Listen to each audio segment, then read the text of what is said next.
Hello, everyone. Welcome to the Spoonful podcast. After totally not taking a break whatsoever, regularly scheduled programming, nothing's happened. I was thinking of starting the show saying, like, howdy, folks, to, like, I don't know, maybe that's a part of the reboot. Or you could have just been like, I have 5 kids now. It's been this long. Oh God. I just shipped little Timmy off to college. Yeah. We now ship our children. Yeah, that is. Yeah. We put them in boxes now. Probably. Oh We'll boy. get there one day. Yeah, Amazon will rule all eventually. God, I am one of your hosts, Mario Piacquadio. Joining me, as always, my good friend, Mr. Emmett Watkins Jr. How are you, my friend? It's been a long time. I've missed you. I've missed talking to you. How are you, dude? Well, I've missed you as well, and I've also missed talking to you, but we'll get to catch up quite a bit today. I'm doing pretty good. I was saying right before the show, I'm doing great in general. Life is going good. I'm just having one of those, not even like a bad day, just like an annoying day that didn't go the way that I thought it was going to go. But, I have the little cherry on top at the end. It might be on top of like a turd, but at least there's a cherry. You know what I mean? We'll take the cherry. We'll take the cherry. Exactly. And then after I see you, I'm heading over to Gabby's house. So, I'll end the night good at very least. That's good. That's good. I'm happy to hear that. I'm happy to hear everything with Gabby's going And well. Oh, Epiphany. I just realized, so yeah, everything sucks right now, and I do work this whole weekend on top of that, and my whole family's away at Florida for a little family trip, and so I don't get to be there because I'm working this weekend. But after that, I don't work Monday, I don't work Tuesday, I only work Wednesday, and then I'm off Thanksgiving, and then I have 3 days after Thanksgiving as well to just chill. So Nice. 4-day weekends for Thanksgiving, and also Christmas is the same case, except I get the Monday off after my 3 days, so I'm happy. There you go. You'll get to rest up. That's what matters. We're happy to hear I that. will. Indeed. How's life, man? It's been a minute. Obviously, we have some main stuff we want to talk about here, but just I figured we'll catch up with each other. We'll catch up with the audience and all that. And yeah, how's life? Obviously, things with Gabby are going great, which I'm very happy to hear. But how's everything, man? Everything's good. Like I said, overall in general, I'm pretty good. I'm very content right now. Everything with Gabby is going great. We're There's no problems with us, but we're both leaning on each other to get through other things in life. It's random difficulties and whatever. Nothing too crazy, just like, oh man, I wish I could change this. I wish I could change that. And we collab together and be like, all right, well, we'll help each other get past these things and get to better places in our lives. So, Right.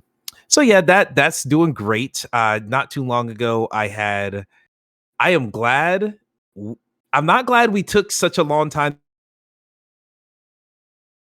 recording episodes, specifically the week during Halloween, because that was so much. That's probably the most I've done since we've recorded. Where it was, so what? Halloween was a Tuesday night, I believe. I believe so.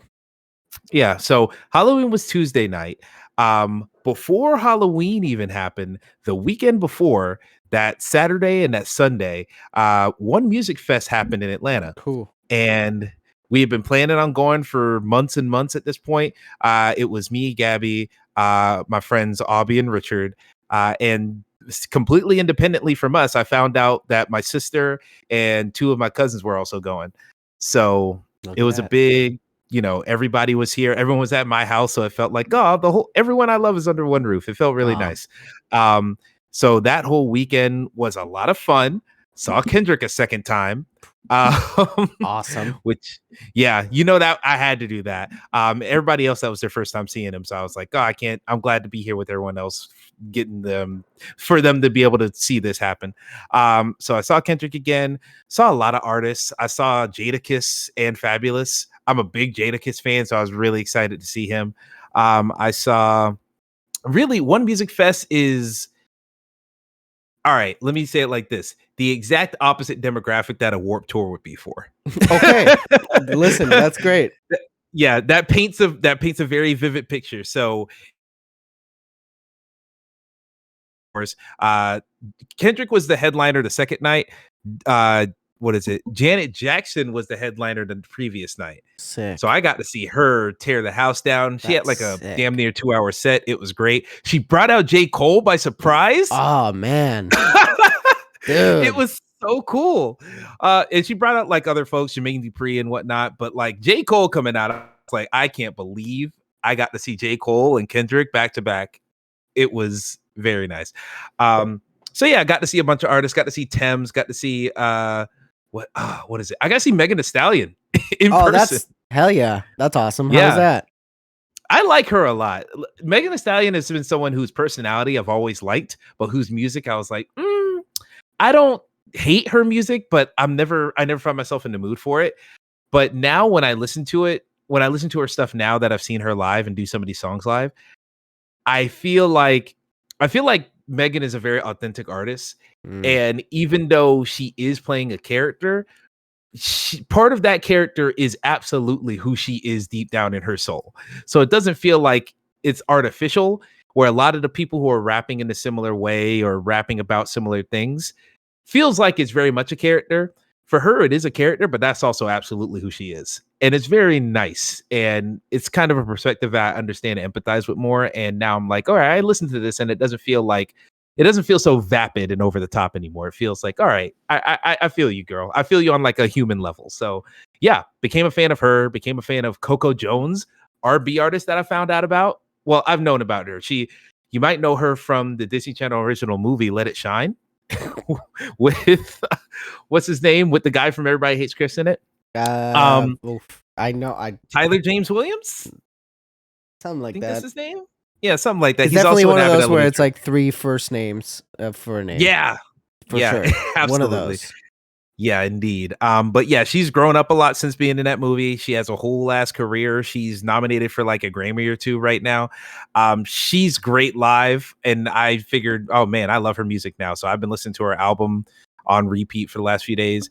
A lot of good artists I saw, and it was good. The one regret I have, DJ Drama, which is a very well-known DJ.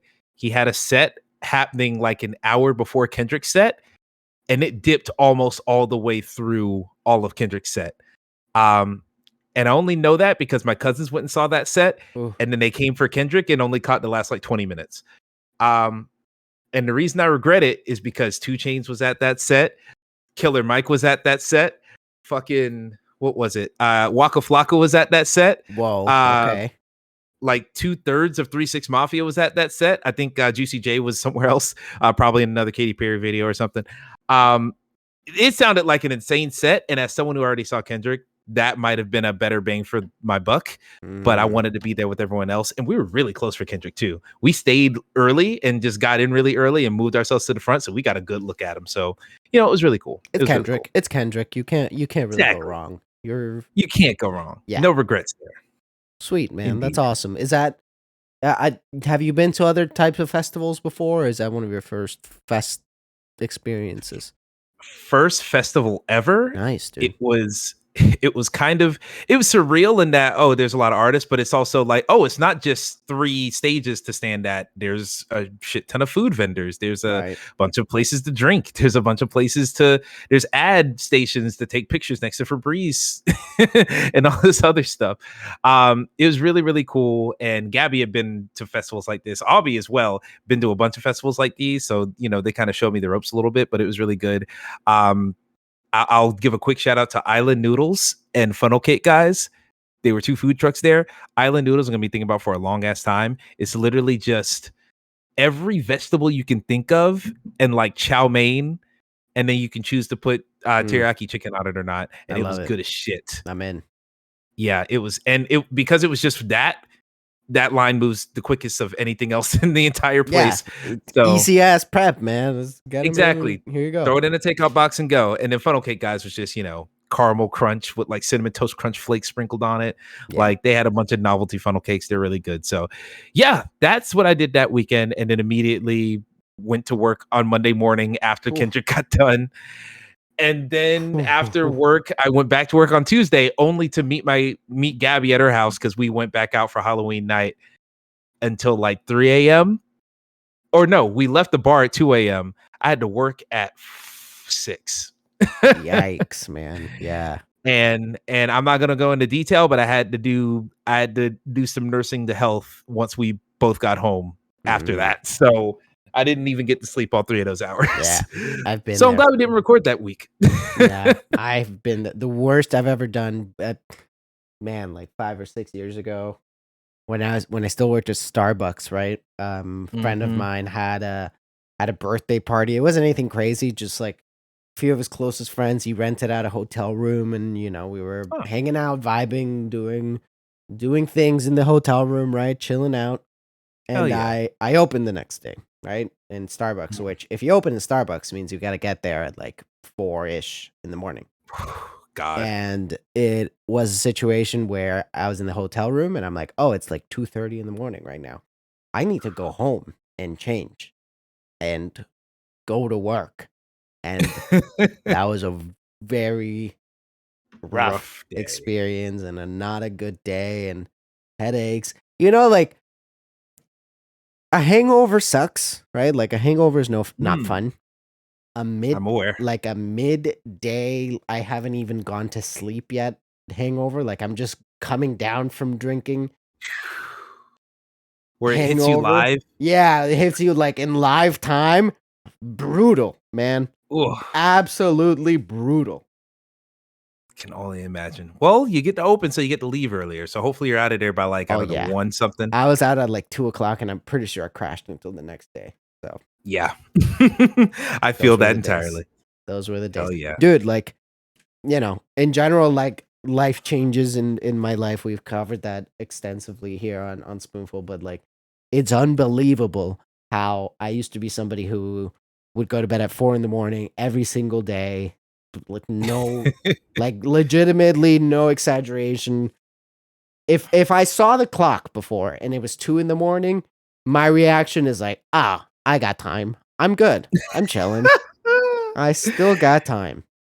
Oh, I And miss that now, time. yeah, I do. I miss it too. Like I look back at it nostalgically because I look at the clock. I'm like, oh man, it's 9 p.m. I better start getting ready for bed. I'm like, what the hell? What happened to me? What the hell is this? That's where I'm at, man. Because like I said, I'd be getting there at 6. So like it's midnight. I'm I like, wake up fuck, I at need to get to 6. bed. Yeah, Yeah, I wake up at exactly. 6 now. So it's like, Lord have mercy. Yeah. I wake up at 5 and barely make it for 6. So I might need to start waking up even earlier than that. Mm, yeah, I hear you, Oh man. boy. But I'm happy to hear that you've been having fun while we've been away from Spoonful. My experience of being away from Spoonful is not nearly as entertaining and eventful as yours. If you know what I'm up to currently, I'm Yeah. just just knee deep in studies. I think the only like fun activity we've done recently was Jimena, her parents and I went to like a little farm like fall festival thing, and we did the corn Oh, maze and that's very really cool. yeah, it was great. We did the corn maze, we solved the corn maze, we did a tractor ride, so that was fun. That was a very Yeah. wholesome day. But other than that, no, I was telling Emmett before, and I'm speaking directly to the audience. I was telling Emmett before we started recording how I texted him at some point because I was looking at my to-do list at my calendar. I was like, oh man, I don't have anything on the books for Spoonful. Normally we'll book ahead of time. I'm like, oh, we haven't recorded in like a month. I'm like, oh man, I had no clue because let me tell you, man, I'm taking this semester is brutal for me, right? I'm taking a lot of heavy courses that take a lot of work. I'm taking biology, I'm taking chemistry, I'm taking pre-calculus, all all at the same At time. once.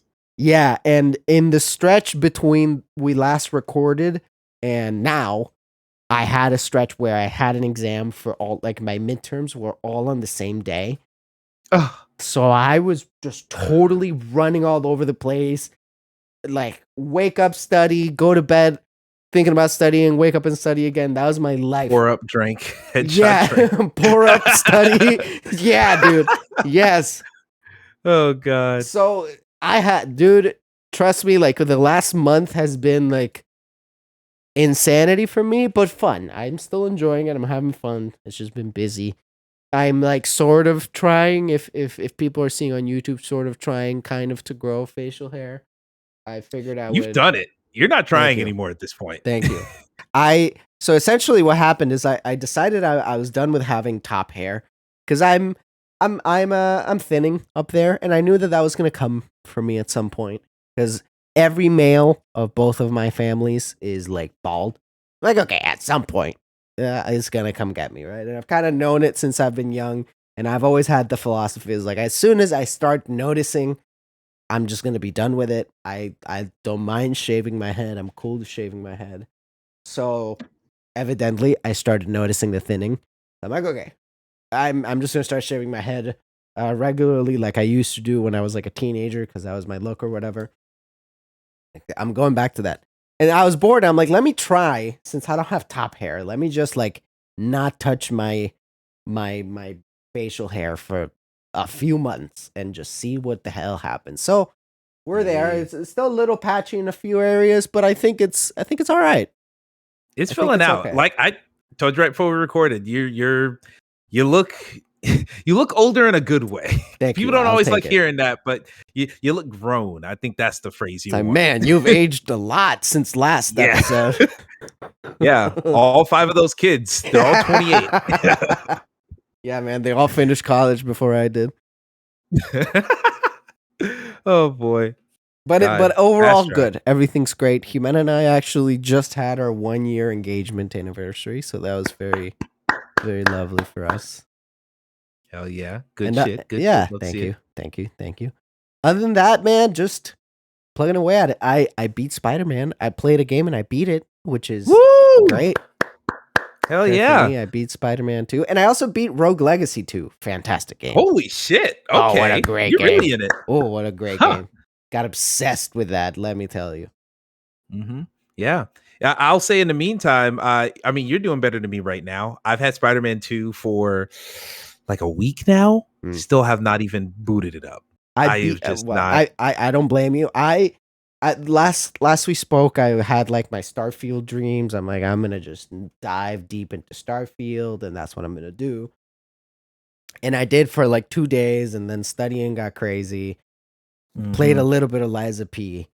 Didn't play video games for like 3 weeks straight until Spider-Man came out. And Spider-Man came out, I'm like, okay, Spider-Man is short. I'm busy right now. I can place. The beauty of a game like Spider-Man is I can pick it up for 10 minutes and feel satisfied, right? Like, because just I can Yeah. swing around and do a couple quick activities and be good with it. And if I have a little bit extra time, I'll play like one story mission, right? Indeed. So that's what I did for a bit. And I beat it literally, I think last week is when I officially beat it. Hmm. It's a great game. Very good. Yeah. Really liked it. I believe you. I can't wait to try it out myself. But I've been look, I think I probably hinted towards this on the last episode where Gabby's going on a trip to Europe for 3 weeks. So I'm just gonna be gaming all day. And really, I didn't game all those 3 weeks. I game for like the last 2. And then, from there, I was just, doing other stuff, catching up on work or being tired from work, and just doing other things in personal life. So I did not play as much as I wanted to. I got through a lot of games. I finished RE4 remake, so I was Nice. very happy to get them through with that. Yeah. Finished Turbo Overkill, which is great. On Nice. Guard, I played. Shucks, what was the other ones I played? I played quite a bit. So I made a lot of progress here, but now we're getting towards the end of the year, and we got a month and a half left. I also did play the Dead Space remake. I And installed the Dead Space remake. Shout out to PC Game Pass. hell yeah. So I'll be playing that at some point. Hell yeah, the true goat. There you go. Love to see it. But yeah, I've been playing a lot of stuff, but now that we're getting towards the end of the year, really I'm trying to lock in and say, all right, I gotta lock in and say what games am I gonna actually play. I promise for VGU.TV or on the Players Club podcast, the episode that posted right before this recording. So whatever that might be, when you're seeing that, because I got a lot of backlog episodes I gotta put up with that show.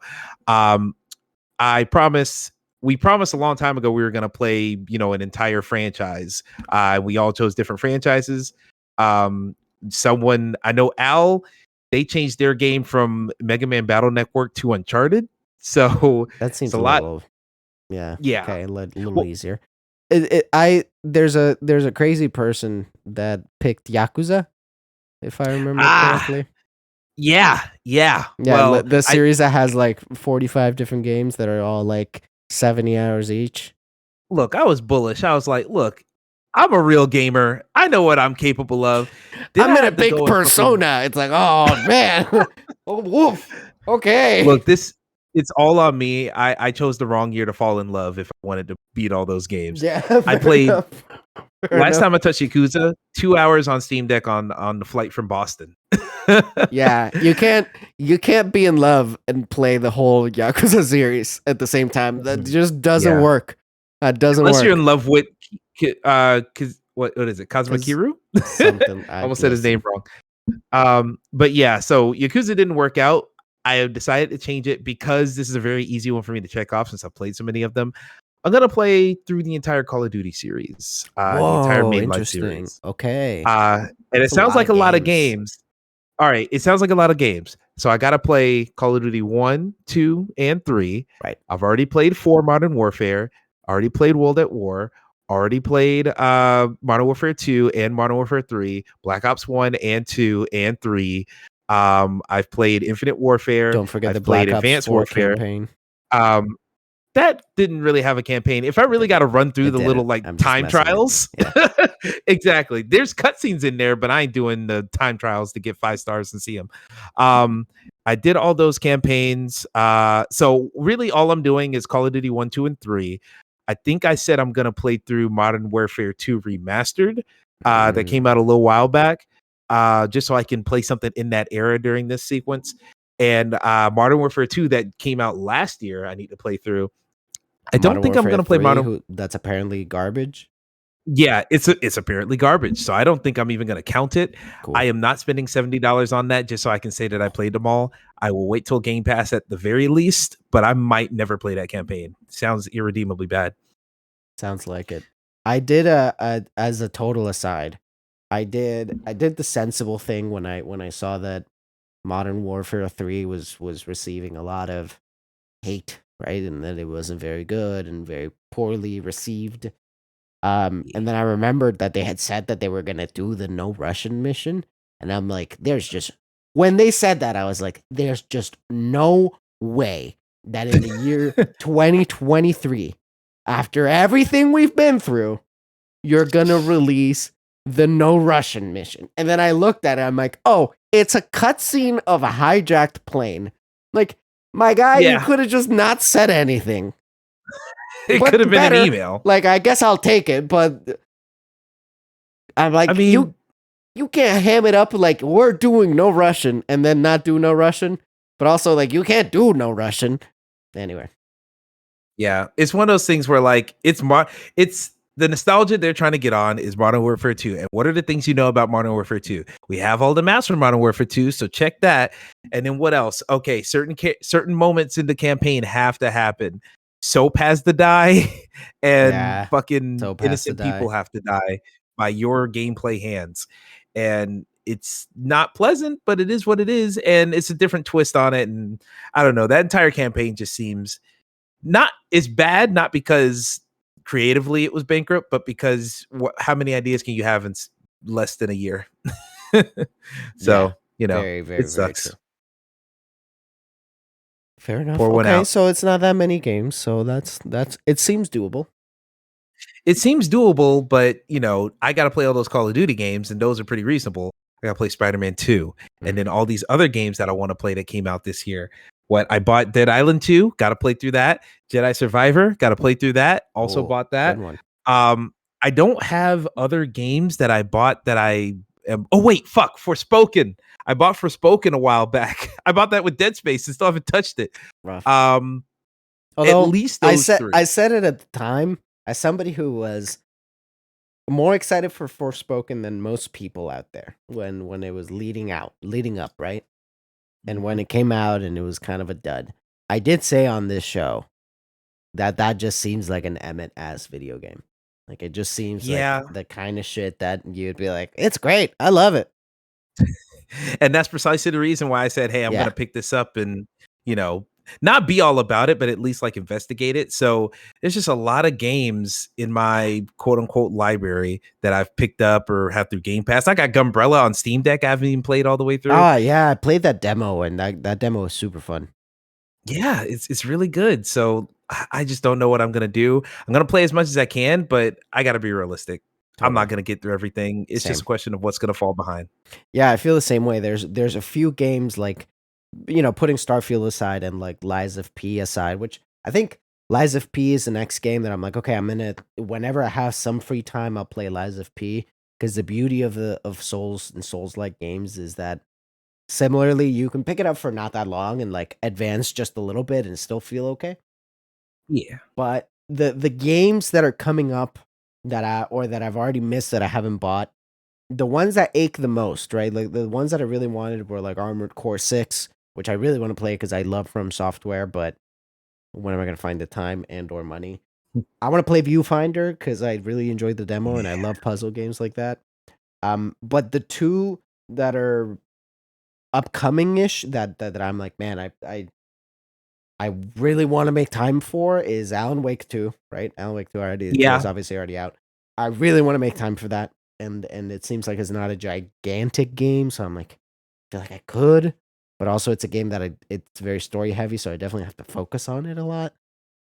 Absolutely. And then there was another game, and I forget what it was, but there was another game in my mind. But oh well, Mario Wonder, I kind of want to play. There's just too many stuff, too many things to play right now, man. Way too many. It's how do they expect us to play all these? And they don't. They don't. We got to start choosing one or two. So now's the time to make your choices. And Mm-hmm. I got so many other things coming up this year. It's gonna be fun. Interesting to figure all that shit out. It's gonna be a blast. And speaking of all the video games that are coming out and all the fun that we're having playing all these great video games that are coming out, I've seen a lot of interesting chatter about how this year's been discussed as one of the best years in video games, right? Because all the great games that are coming out, it's one of the best. It's so good and one of the best years ever. And then also other people are rightfully pointing out that in many ways, other than product that is coming out, right? In many ways that probably not even probably definitely matter more than the fun product that we get to play with and have fun with. And every other aspect, it is one of the worst years in video games. And Absolutely. the thing that's shitty is that it's not just like an outlier, like, man, something went wrong this year and we'll get it next year. It's unfortunately a trend that's been going on for a long time, not just in video games, like in tech in general, it's kind of a problem, but it definitely seems like video games are taking a big blunt of that. And A big old dump. a big old dump. And yeah, it's we're obviously talking about all the layoffs, right? It's Mhm. been crazy. Like how many times do we see a news story that's like dozens, if not hundreds of workers are being laid off and I kind of wanted to just talk about it in general for what this means for the video game industry and it's something that we enjoy so much, but it's something that has always been a problem, right? Like, but the old not adage, but the old sort of view of how game industry worked, and if you were a dev, is you got hired by a studio, you shipped it out, you got laid off, you went to another studio, and that was just a cycle that would go on forever. And I had this notion that had gotten better. I think there was a notion out there for a bit that it was like, yeah, we're working towards that, but not really, because it's Mm. it's real bad out there, man. It's what we've talked about before on the show. Of I know we both had aspirations to work in the video game industry in the media side of Yeah. it, and then we were like, no, because it's unstable and awful, and you would hope that if the secondary aspect of that, because video game media and journalism and videos and all that is secondary to the video game industry itself, right? It's additional, but the fact that the video game industry itself is so brutal to work for, right? who would, and I'm not judging people who do, but like who would want to do it, right? That's the thing that sucks. And I bet you there's so many talented, passionate, awesome developers out there who make great stuff and do incredible work, who probably wish they had a different career path, because it's a fucking brutal industry to work for, man. And it doesn't care for its people, and we see all these numbers of like, oh, the video games are the highest, the highest grossing entertainment industry ever of anything, more than sports and music and film and shows and everything. But where's all that money coming from? Where's it going? Absolutely. Like it's horrifying, man. It's sad as hell. Yeah, it bums me out, man. It's been, I mean, let me ask this real quick before we get into the conversation. You obviously know about what's going on. You know about this story and how it's been a constantly recurring, oh, more layoffs, more layoffs, more layoffs. I know that you had talked about how you had gotten off of Twitter and you had left a lot of the social media behind, at least for the time being, if not in a permanent sense. But how, what I'm curious is, how much of it are you seeing from like individuals walking around here that have either worked in the industry, or like seeing like different sentiments from folks who have been laid off? Because I've seen this past week or so, I've definitely seen more of that, where it's been going on the entire year, but for the most part, I haven't been seeing people in my own feeds be like, damn, this one got me, or damn, this sucks because now my friend's laid off, or something like that. This past week felt like the Bungie layoffs hit, and I forget her actual name. I want to say it's like Liana Rupert or something like that, but Dirty Effing Hippie on Twitter. I've been following them for a while. I think they used to work at like a GameSpot or something, or not GameSpot, Game Informer or something. But they've been hired at Bungie for a long time now. They got laid off in the Bungie layoffs, and it was an immediate. They were always a generally pretty positive person, pretty upbeat. And then that happened, and it's not that they immediately went down in the dumps, but it was like a reality check. It was like, hey, this sucks, and this didn't have to happen this way, so on and so forth. And the reality of, all right, how do I pay for the things I was planning on paying for the next couple months and years? It's scary. So I'm just curious on your side, how much of this have you seen from just individual people in the fields? Because that's what's really hitting me. It's easy to say, oh, this sucks, because you can see the overall picture, but I'm getting more exposure to the individual pieces. Totally. And that's one of the highlights of having things like social media there, right? You'd like to hope, and I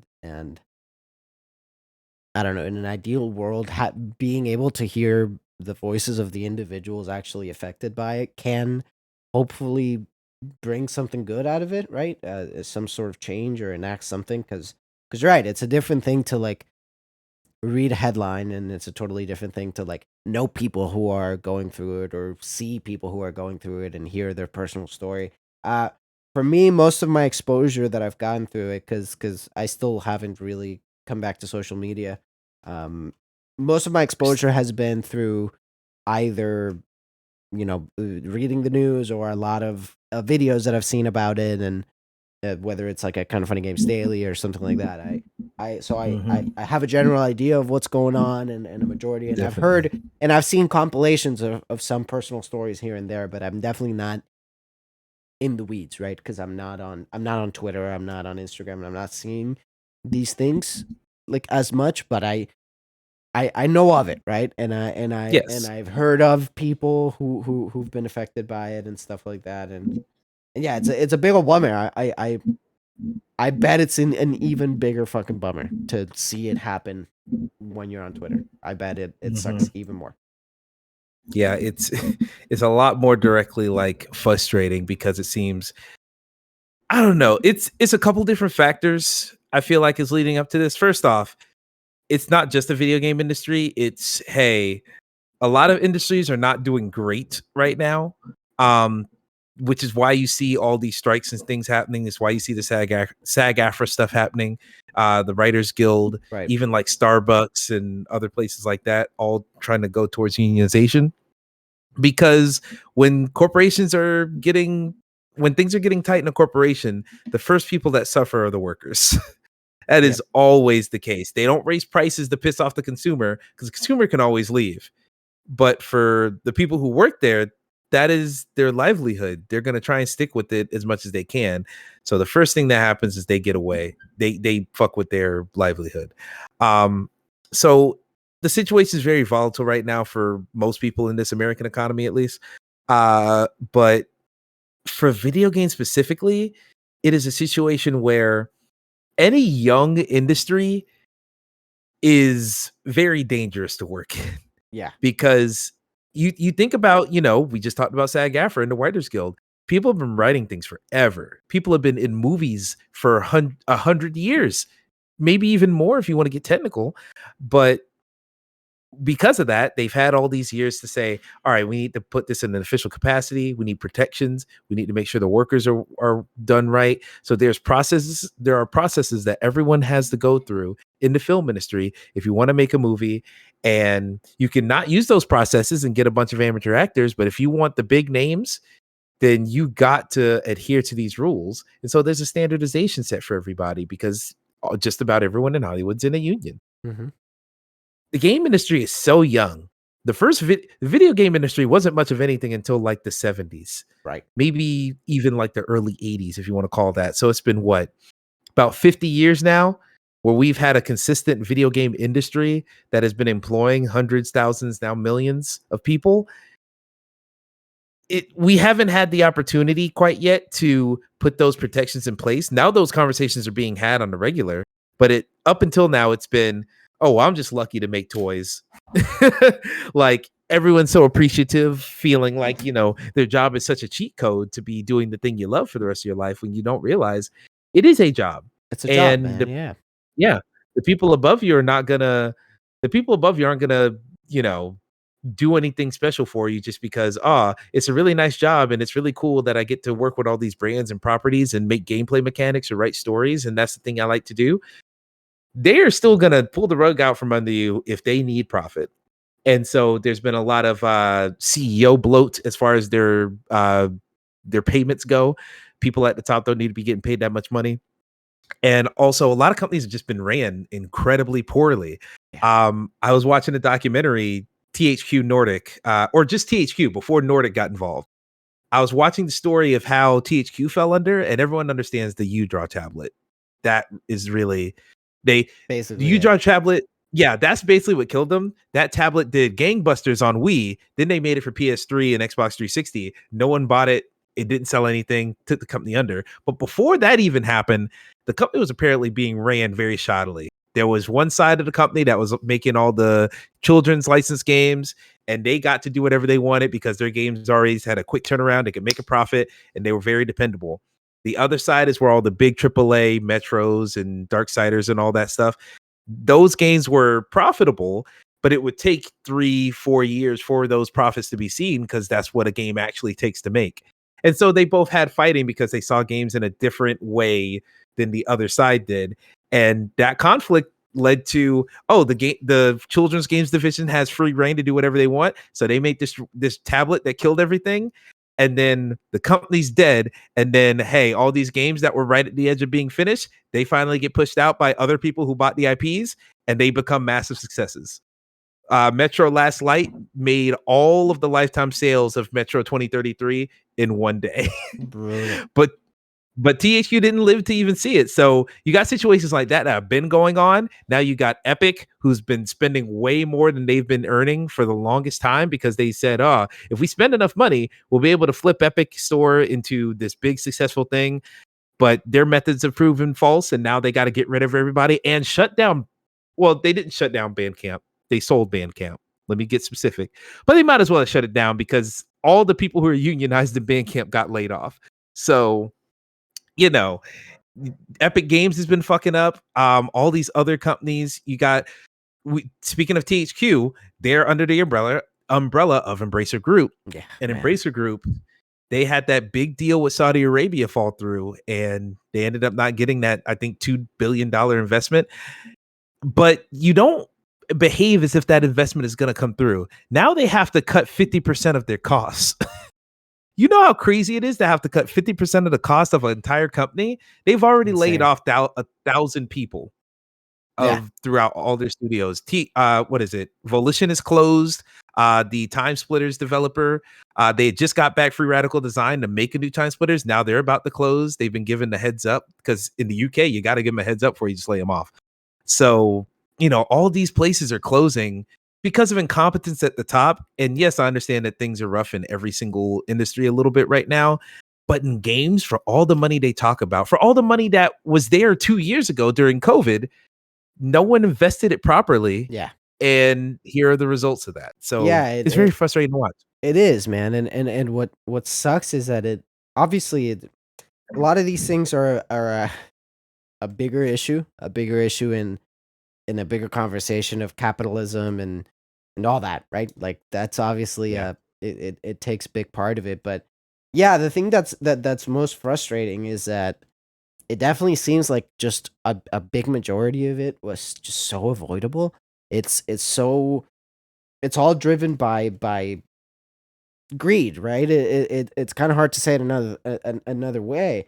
One of the things that was the most shocking to me uh was when it started hitting PlayStation, and that kind of opened my eyes a little bit, right? Because and not, this might sound like, oh, you're a Sony fanboy, right? And yeah, sure, I love PlayStation games, I love PlayStation Studios games, I've owned PlayStations for forever, but it definitely always seemed like PlayStation and PlayStation Studios was on another tier, right? Like they kind of had this vibe of like well-oiled machine, the massive hits and big successes, and even the games that weren't big, like critical hits or critical darlings, still were financial hits, right? And stuff like Days Mhm. Gone, right? Like Days Gone, it's like up until not that long ago was one of Sony's worst fumbles or whatever, and that game made a ton of money, right? Yeah. So Yeah.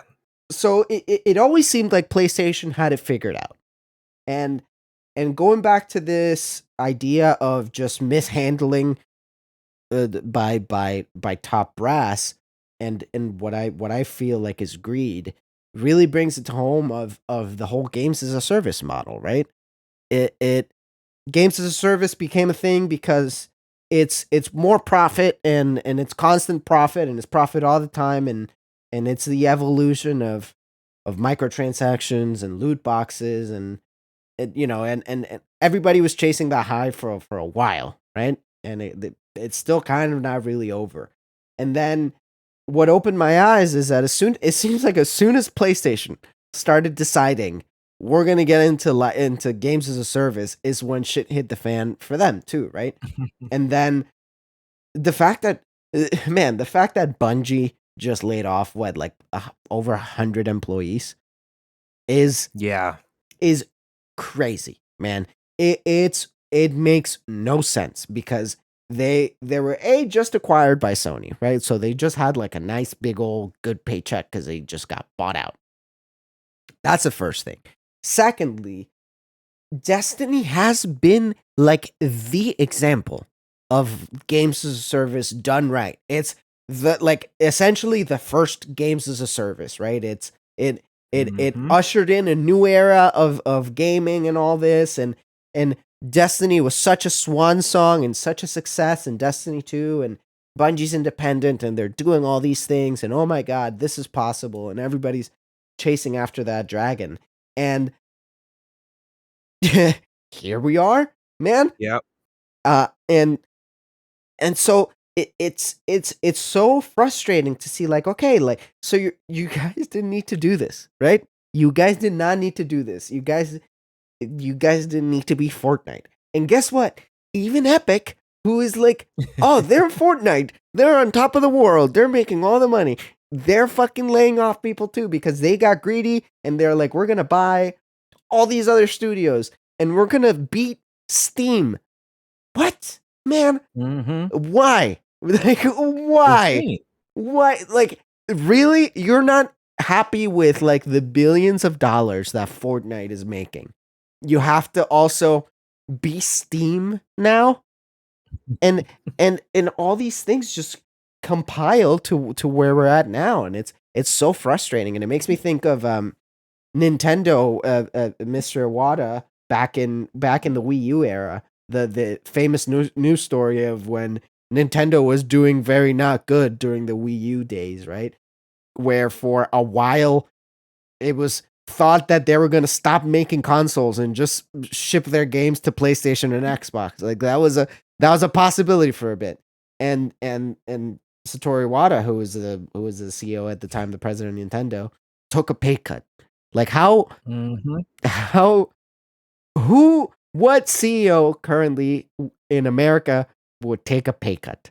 But no, they resort to it making it's so fucking unfair that a big head can make bad decisions, right? And screw things up, and people at the bottom pay the price for it. Yeah. It just It's sucks. just sucks is absolutely how I just feel about it, because it's like, God damn it, like it's fucking rough. And you talk about these CEOs like your Tim Sweeney's and folk like that. Like Tim Sweeney has been very bullish about, we're gonna get Epic in there, we're gonna, force our way into being a factor. What Tim Sweeney doesn't understand about the Steam conversation is that people don't like Steam just because it's the de facto service. It's the de facto service because they provided a good service. It is easier and more convenient to buy a game on Steam than it is to pirate it. The fact that that's the case just about every time, Yeah, dude. it's frictionless to get things from Steam, to enjoy that ecosystem. You Steam Deck now, where it's low key the Switch experience, where you play it portably, then you come back and do it here. Man, let me tell you, if every company, every game company was run like Valve is run, it would be that meme where it's like a futuristic city and it's like this is what society would look like. Because think about Valve for a moment, right? Valve is a Mhm. company who is still privately owned. You can't buy Valve stock. Uh, Yeah. Gabe Newell founded it. It like not as many people as you would think work for Valve as they work for Valve. Like Mhm. n- It's a couple hundred at it's like a most. couple hundred people to run the whole company, right? And Mhm. they made a bunch of video games that were super successful, and then they were like, you know what, we should make a game launcher for our games because we can do it better, right? And then they made a game launcher originally just for their games, and they're like, we can do it for everything else. They realized that that was a great market for them, right? And they're like, okay, we're gonna make it the best product possible. We're gonna do as best as we can. They print money, print Yeah, money, like print absolutely. money. And guess what? They're growing smartly, right? Like Mhm. they've had a couple duds, right? They had the what was it called? The Steam Oh, console yeah, or whatever. yeah, the Steam machines, The like Steam the machines, console at right? home They stuff. wanted to Yeah. do Steam machines, but guess what? They tried the Steam machines and they didn't work, and you didn't hear that they lost half of their workforce, right? You didn't hear that. They Yeah, they just just kind of stopped doing it. they stopped doing it. They were like, okay, it didn't work out. And that turned into what the Steam Deck is now, which is huge, God right? The tier. Steam Deck is incredible. It's an amazing device. They're improving it. And guess what? They they didn't need to buy 100 fucking studios to do that, right?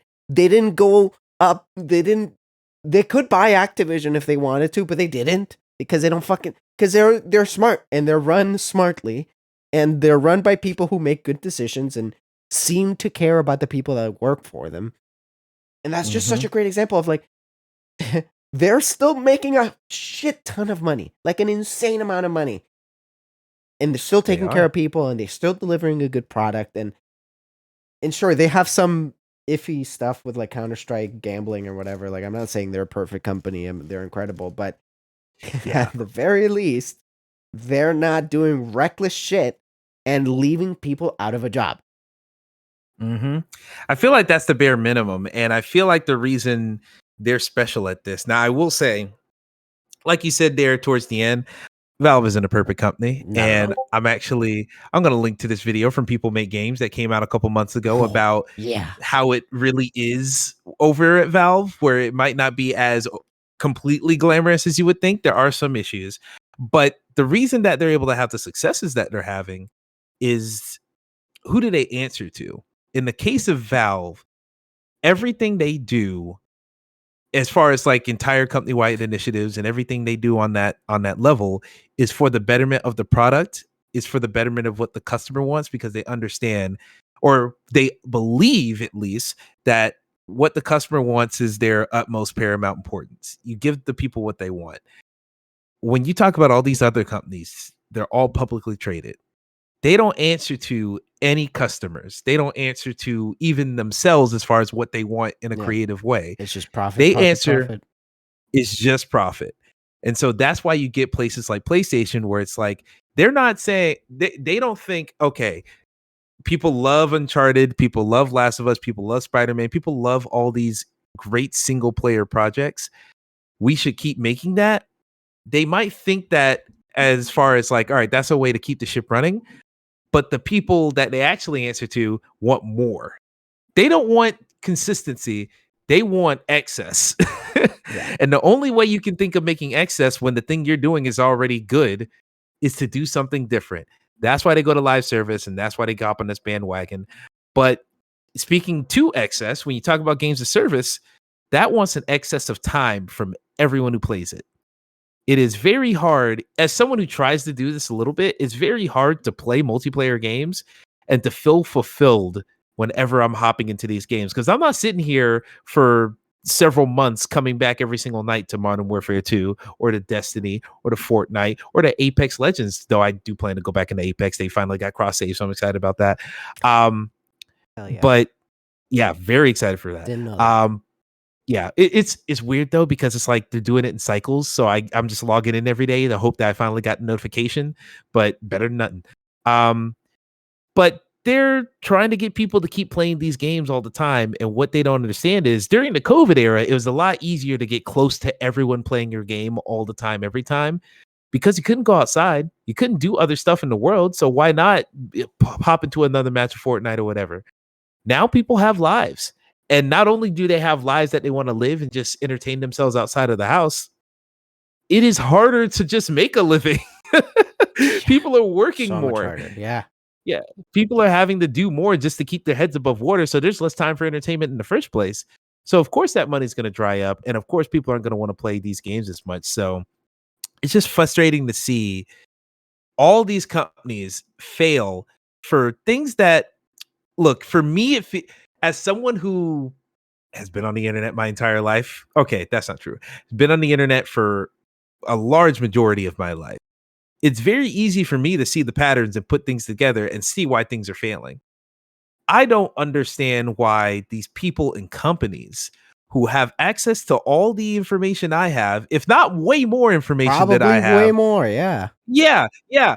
Why don't they see these, and why don't they see the failability in these things? You It's got insane. companies like Kind of Funny.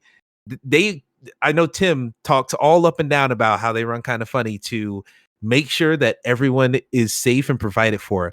They don't move so that they can grow and expand and be the biggest thing in the world. They move to preserve what they have at all cost. And I don't understand why every company doesn't act that way, because growth is great until you've blown up and you made a tablet no one wants. Right? It's dude, it's crazy. It really, I feel like it really just is a lot more simple than like you'd think. Cuz for example, It is. with the live service chase, di- has anybody sat and thought about like, okay, if all these players are putting hundreds of hours into Fortnite and into Apex and into this and into Modern Warfare and into that and Rocket League and whatever it is, what makes you think having 5 different live service games in your pipeline for the next, like, 2 years, who's gonna play them? Like, No one. that's not how it works, man. Like, they're playing the other games. They got Exactly. ahead of you, man. Like, you're done, right? It's only so many they're There's gonna a play. reason why the Ouya wasn't successful, right? Like, because the Switch was coming. That's really Right, what it exactly. was. It's like, what makes you think that, like, let me play all these 4 different PlayStation Studios games as a service all at the same time for hundreds of hours and spend thousands of dollars in every single one? Come on, man! Like, You could already play Towerfall on Vita. oh, sick! Let's go. There you go. It's brutal, man. And the part that concerns me even more big picture, like, just it's a thing in general with capitalism and the current world we live in now, where a lot of shit just looks really dark. But just thinking of somebody like myself, right? Uh, I moved away from my dreams, right? Because the reality of life just hit me, and I was like, even if I make it, I'm Yeah. gonna be struggling, man, and I don't want that, right? Like, I want to have a different dream where, if in that other dream, if I make it, I'm good, right? Because that's the point of a dream. My best case scenario can't be like, and I'm broke, and I might lose my job at any time. And what scares me is a ton of other people have to be feeling that way. So what does the future of the games industry look like when this is what we're presenting for, like, future generations of game makers, right? And obviously it's like it sounds like, when am I going to get my games, right? It sounds like a very spoiled take from me, but it's an industry I love. It's something that I adore and I care for. There's a reason why sports have always been successful, right?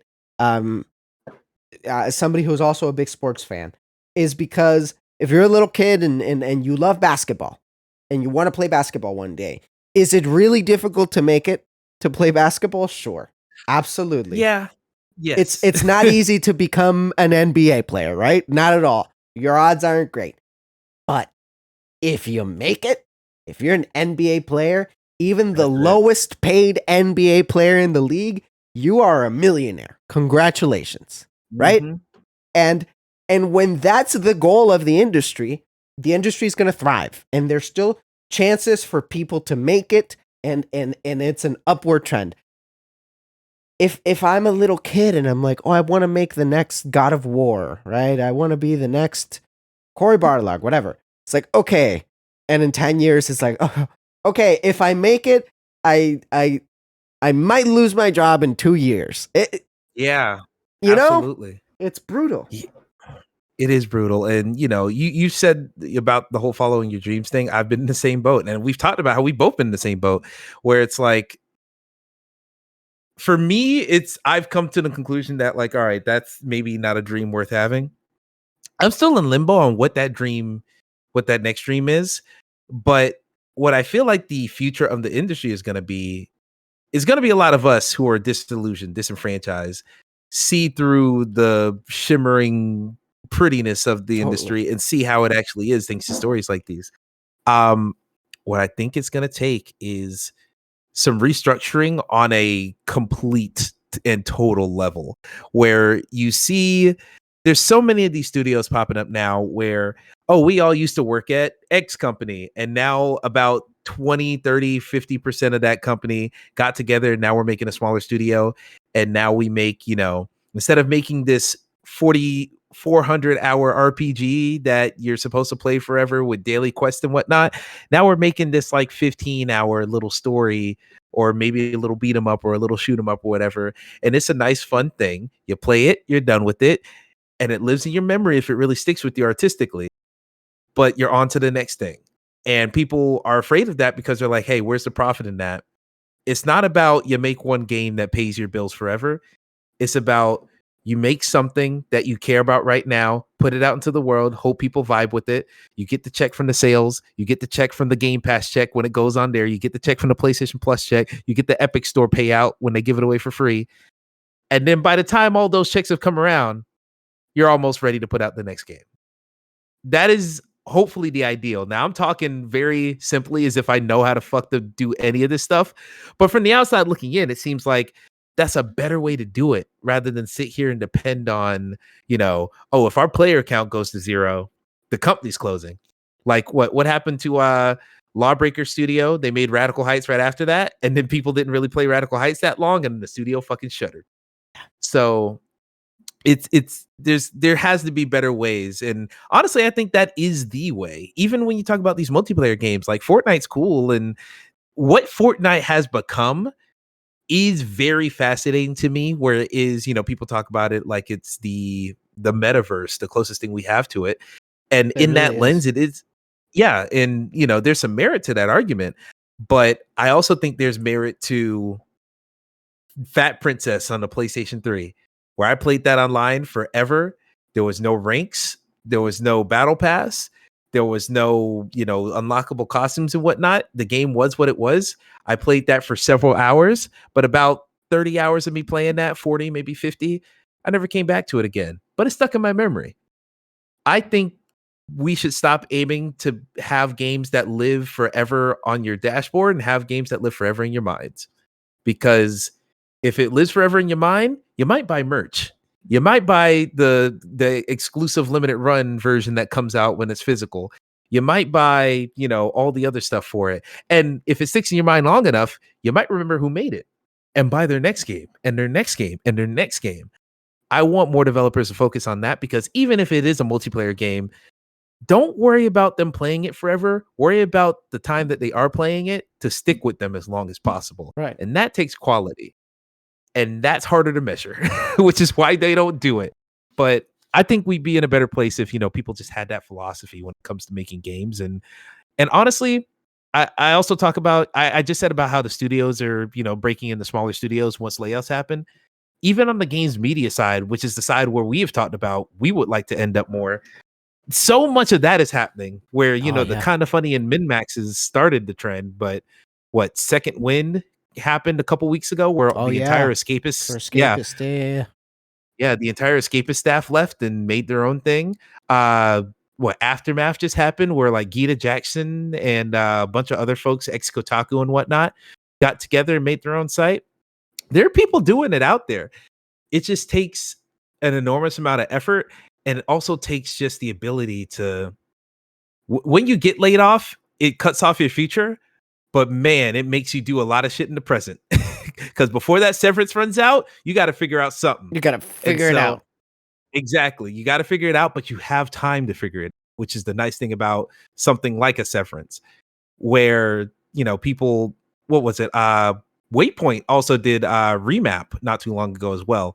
I'm sure they figured that out in those couple weeks or months they had in between. And for folks like you and me, we only have so much time to put together an entire independent operation in between school, in between work, in between, you know, being being the people we need to be for the folks in our lives. So it's harder for folks like us to just do it, but it is an opportunity for these smaller sites that are starting and are starting from the viewpoint of making good things, making good content and important content. Once people don't care about once people stop caring enough to see, oh, IGN said something, when they start caring about the voices more than they care about the brand, then those voices that have always been good are going to rise to the top. And when those expand, they'll hit folks like us up. I'm pretty confident in that. Yeah, that's definitely the future, man. And just as a quick aside, it's wild to me that places like IGN and like GameSpot still exist. Like genuinely, Mhm. I'm like, how do they do it? I have no idea, because I think when we first became our dream, like video game journalism, whatever that means, was like the shit, right? Like that's like it was the hotness. It was everywhere. Everybody wanted to do it, and that certainly died down more for this uh more personal sort of take on things, which I certainly enjoy, right? I'm a kind of funny fan. I have the freaking logo tattooed on my arm, right? So I'm definitely a big part of that. And for the industry, it has to be something like that too. For video games themselves too, we have to find a better way to take care of our people, and not let the top make a mistake, and then everybody else at the bottom pay for it. Man, it's It's horrible. It's horrible, and it sucks, and it breaks my heart for the people going through it. It breaks my heart for the people like us who, our dreams died from it. It's brutal, Mhm. man. Like, in what world is is working for an industry as big as the video game industry, right? In what world is like, I want to be the next Michael Jordan? I'm more like, that's a better dream to have than to, like, I want Yeah, to work at a game studio. a safer dream to It's a have. safe. You probably have better odds. It's crazy. Exactly. Well, it's not even about odds, it's about once you get there, will you stay there? a hundred Because percent. you could always have an injury in basketball and stuff, but, like, even if you get an injury, you were a professional player for any amount of time. Now you got a desk job at ESPN, sitting down and talking 100%. Yeah, sports. exactly. Like, there's always something like that where when it comes to games, you're kicked out of this studio and you're only worth something to another studio if they're hiring. If Yeah, Yeah, because there's 'cause they're all only so closing. far. You said something earlier that really, there's only so far that, like, the shine and the glamour and, like, oh my god, I work for video games. There's only so far that can take you, man. At some point, you have to be adults about it. You have to be a real industry. You have to take care of your people, because without your people, there's no industry. Because the people Mhm, make the industry, and the video game industry, and many other places in life, of course, but we're geared towards video games because it's our thing, right? The video game mhm. industry needs to grow up. For so long, the push has been, you know, video games are real art and whatever, and I fucking obviously agree with that, and I feel that Mhm. way. But if you want to prove your worth, that video games are a real thing and they're the future and they're the best form of entertainment, which I believe wholeheartedly, you got to take care of your people, man. You can't be an industry where the only people who are safe are the CEOs, or if your name is fucking Hideo Kojima. Like, that's not Yeah. cool, man. Like, that's not cool, and yeah, it's kind of, there's nothing really else to say about it. I think it's just a big old bummer, man. Like, I don't like seeing this, and it needs to change, and we need to unionize and do all the things we need to do to make sure that we're taking care of our people, man.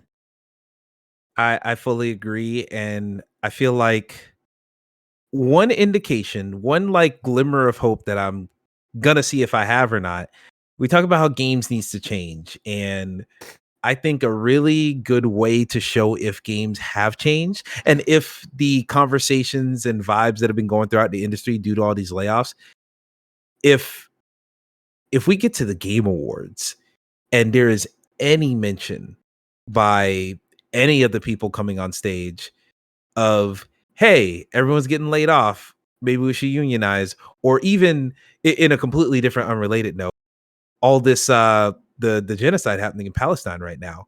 Mm. If that got brought up in Game Awards, that is a moment where I'm like, all right, I feel like the industry has grown up, where it's not just, hey, shit happens, but we got to go drink our drinks at the JW Marriott and we got to Yeah, just enjoy our little fun times here tonight. It's like, no, the fun times can't happen uncorrupted because of how bad things are outside. If the night has some mention of that, don't have don't have any confidence in Jeff lead the Keighley charge, himself. man. Yeah, I know, right? I would love it if Jeff Keighley would come up there and be like, so before we start, I wanted to talk about some stuff. That would be incredible.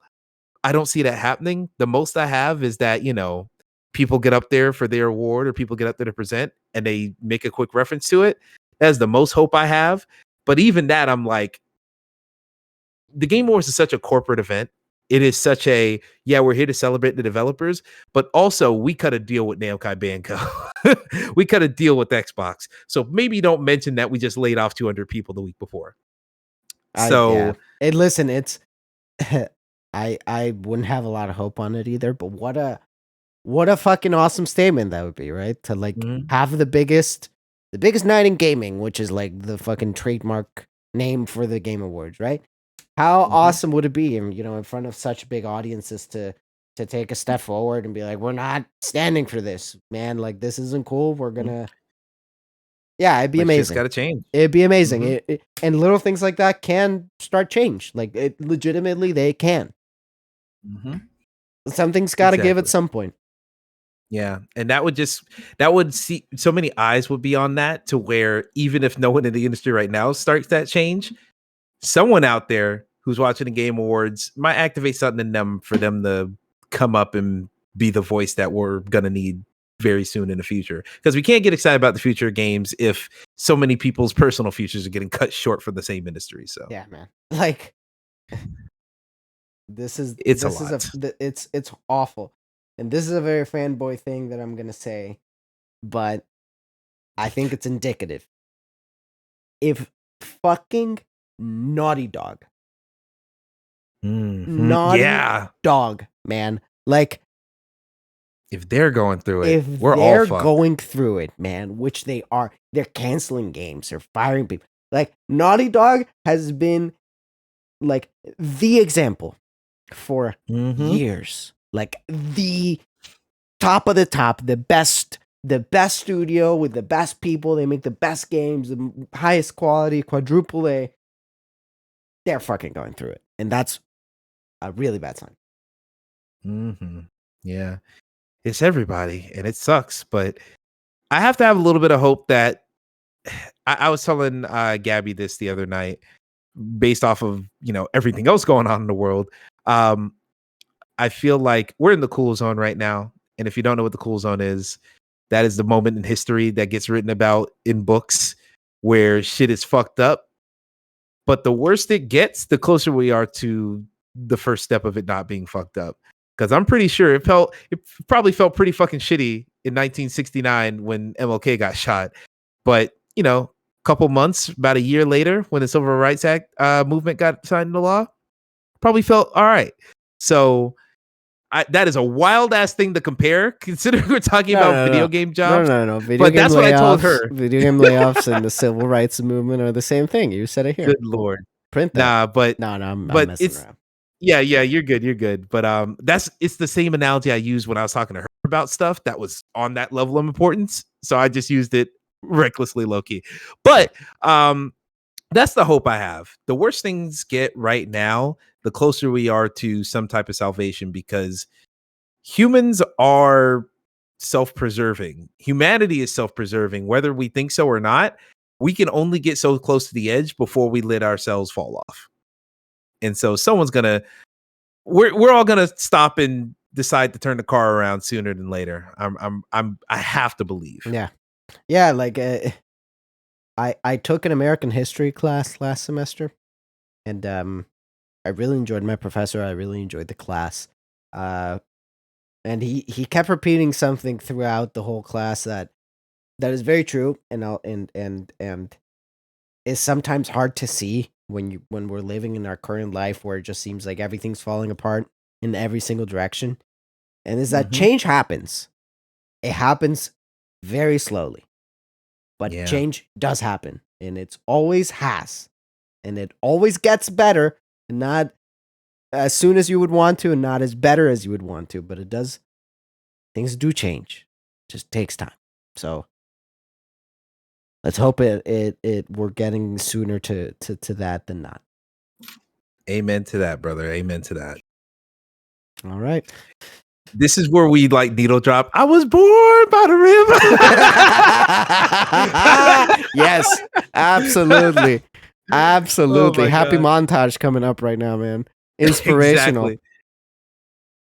There's like, remember the Titans where they cut and Marcus grew up to be a rugby player. Emmett and Mario bought PlayStation Studios 10 years later. Oh my god. Emmett moved to Cuba. He is now being seeked by the CIA. Oh god, Bay of Pigs 2. New Hell Call yeah. of Duty. Good lord. All right, everybody. That'll wrap it up for today. Thank you so much for hanging out with us, I guess. And sorry for that delay. We will try our hardest to not let that happen again. But it's definitely good seeing you again, Emmett. I miss talking to you. I think we had a very good chat, and we'll see you all next time. Peace out, y'all.